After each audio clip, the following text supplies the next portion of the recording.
ఇన్నేళ్లకి 2006 అంటే ఎంత అయింది? 18 ఏళ్ళు అయింది.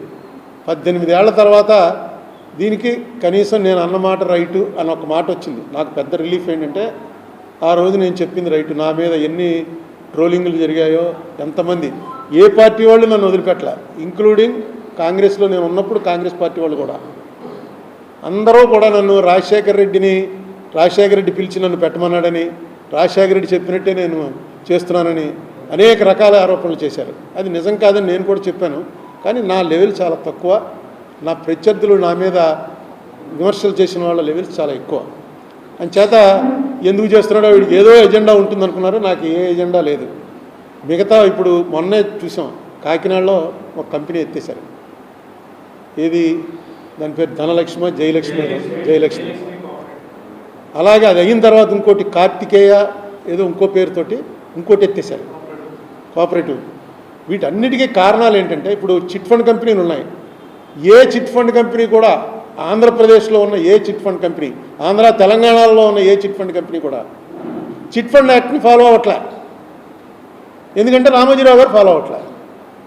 చాలా సింపుల్. రామోజీరావు గారు క్లియర్గా మొన్న వీళ్ళు వెళ్తే ఈ పోలీస్ వాళ్ళు వెళ్ళారు, సిబిఐ కాదు వాళ్ళు, సిఐడి వాళ్ళు వెళ్ళారు.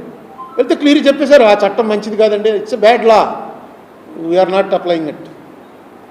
ఇంకేంటి, ఇంక గవర్నమెంట్లు ఎందుకు, లాలు ఎందుకు? If it is a bad law I should have challenge it in the court.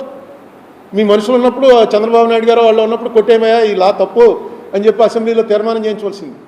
చాలా సింపుల్గా మేము లేను, we're not following that law, we're following only company law. Chit fund యాక్ట్ని మేము ఫాలో అవ్వం. ఇవన్నీ నా దగ్గర ఉన్నాయి. ఎప్పటికప్పుడు నేను రైట్ టు ఇన్ఫర్మేషన్ కింద అక్కడ లోపల జరిగింది ఎంటైర్ రికార్డింగ్తో సహా, వీడియో రికార్డింగ్తో సహా మొత్తం అన్ని రైట్ టు ఇన్ఫర్మేషన్ కింద నేను తెప్పించుకున్నాను. ఎందుకు, నాకేంటి అవసరం అంటే నా మీద వాళ్ళు వేశారు కేసు. మార్గదర్శి చిట్ ఫండ్స్ వాళ్ళు నా మీద ఒక కేసు వేశారు, 50 లక్షల రూపాయలు డ్యామేజెస్ కట్టమని. అది ఇంకా పెండింగ్, తెలంగాణ కోర్టులో ఇంకా పెండింగ్ ఉంది. దాంట్లో నాకు కావాలంటే నేను చెప్పింది నేను అనలేదంటే రామోజీరావు గారిని ఏం అనలేదు అని అనడానికి లేదు. ఎందుకంటే అన్ని వీడియోలు ఉన్నాయి, నేను అన్నమాట నిజం. ఎందుకన్నాను, ఈ చిట్ ఫండ్ కంపెనీ ఫాలో అవ్వట్లేదని. ఈవేళ చిట్ ఫండ్ కంపెనీ ఫాలో అవ్వట్లేదని వాళ్ళే ఒప్పుకున్నారు. ఈ కేసు ఒక నిర్ణయం అయితే మార్గదర్శి చిట్స్ కేసు కూడా ఈ కేసులాగే ఒక కొలిక్కి వస్తే నేను ఆ కేసులోంచి బయటపడగలను. అందుకని నాకు తప్పదు.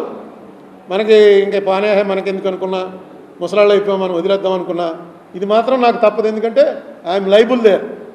వాళ్ళు వేసినటువంటి డ్యామేజెస్లో నేను అక్కడ వెళ్ళి దాన్ని ఆర్గ్యూ చేసుకుంటా. ఇంకా అది మొదలెడతాను. దానికి కావాల్సినటువంటి చిట్ ఫండ్ దాని మీద జగన్మోహన్ రెడ్డి గవర్నమెంట్ పెట్టిన కేసు అంతా ఉంది. అయితే ఇప్పుడు గవర్నమెంట్ మారింది కాబట్టి దాన్ని స్లోగా బయటపడేయడానికి ప్రయత్నం చేస్తారు.